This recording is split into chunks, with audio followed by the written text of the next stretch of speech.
So we're in Suzuki's introduction to the Lankavatara Sutra, where he's describing his perspective on some other Mahayana sutras. And in this section, he's talking about the PRAJNA-PARAMITA-SUTRA. This is regarded by most Mahayana scholars to have been one of the first Mahayana literature that was declared against the hair-splitting scholastic philosophy of early Buddhist doctors. It gives us the doctrine of emptiness, or void, sunyata, whereby every possible straw of attachment is taken away from us. To be left alone in the void, even with this void vanishing from around us, is the method of perfect emancipation proposed by the PRAJNA-PARAMITA. This was quite a direct, straightforward proposition on the part of the Mahayanist. It appealed greatly to intellectual minds as well as the mystical. While the Avatamsaka filled the universe with things of imagination, even to its minutest particle, the PRAJNA-PARAMITA swept everything away from the universe, which now becomes a vast void indeed. But again, the notion of void not meaning that there is nothing, we have to flip back to the term tathata, or suchness. It's just that it is empty in the sense that it is not composed of discrete particles, objects, separate entities, separate dharmas. And the word dharma, it means different things at different times. Dharma most often, in my mind, means the Buddha's teaching, or the Buddha Dharma. But I also think it means actually just things, that there are no separate things in the universe. That is an illusion. And in 600 fascicles of the sutra, we are warned not to be afraid of, not to be taken aback by this vast void. I'm not sure how long a fascicle is, but those of you who are knowledgeable about Mahayana sutras will know that this PRAJNA-PARAMITA literature consists of multiple volumes, some of which are composed of 100,000 lines, some are 80,000 lines, some are some number of hundred of lines. So you've got all the way from the Heart Sutra, which is like a page long, through to the Diamond Sutra, which of course is the most popular and well-known other than the Heart. But then again, there are many other versions of the PRAJNA-PARAMITA Sutras of various lengths. If we stagger at this gospel of absolute emptiness, we are told by the Buddha that we cannot be good followers of the Mahayana.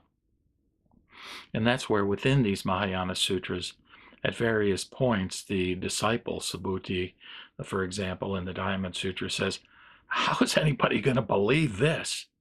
But the Buddha reassures Subhuti that there will be people in the future who do indeed believe this notion of sunyata, or emptiness, for whom it resonates, again, just as Suzuki says, not just at the philosophical level or ontological level in terms of what is the nature of reality, but also in the mystical sense, that it then leaves us with the intuitive insight that the Lanka is talking about, where we realize that that the nature of reality and even the nature of ourselves can't be characterized by any concepts, that all concepts, even to the extent of the separate existence of our own being, is an illusion. Suzuki then goes on to talk about the VIMALAKIRTI-SUTRA.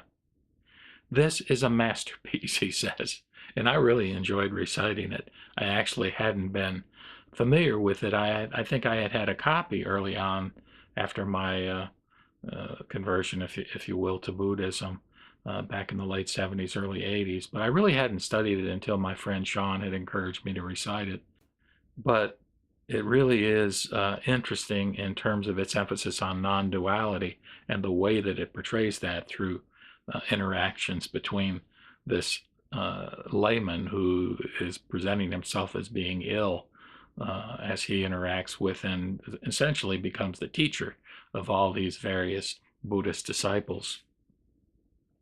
Anyway, Suzuki says this is a masterpiece, a drama with great literary merit, and it is a drama. And in fact, you'll find a playlist on my site that has us reciting the Vimalakirti with different voices for different characters. I think there was also a famous playwright that developed this in a more formal theatrical context. So he says it's a drama with great merit, and because of this fact, it is read more generally than other Buddhist sutras by the laity. The signification of this sutra lies in taking our soiled coat of attachment off our back, which we have been wearing ever since we became aware of an external existence. Another significant feature of this sutra is that its chief figure of interest is not the Buddha, but a wealthy layman called Vimalakirti. It is this crafty old gentleman philosopher who puts to shame all the Shravakas and Bodhisattvas coming to argue with him about the deepest truths of Buddhism, except Manjushri, the head of the Bodhisattvas. The latter proved a good match for the eloquence of the lay disciple of the Buddha. What we have to notice, especially in this Mahayana text, is that Buddhism does not require us to lead a homeless life as a bhikshu in order to attain enlightenment. That is, the householder's life is as good and pure as the mendicant's. And then he goes on to talk about another sutra, the SRIMALA-SUTRA, which again I hadn't been really deep into earlier on, but more was able to acquaint myself with in the last couple of years, where he says, in this respect, namely with the householder's life being as good and pure as the mendicant's, the SRIMALA-SUTRA is also significant. For SRIMALA, the queen, inspired by the wisdom and power of the Buddha, delivers a great sermon on the Tathagata-garbha. The Mahayana may be said to be the revolt of laymen and laywomen against the ascetic spirit of exclusion pervading among early advocates of Buddhism.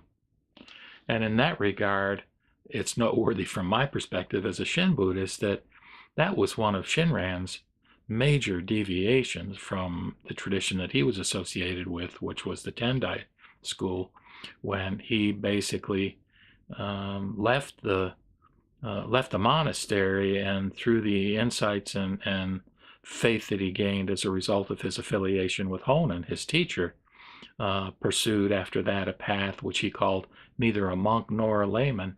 And of course he got married and had several children while continuing his devotion to Amida Buddha and to the spreading of the Buddha Dharma. Namo Amida Butsu.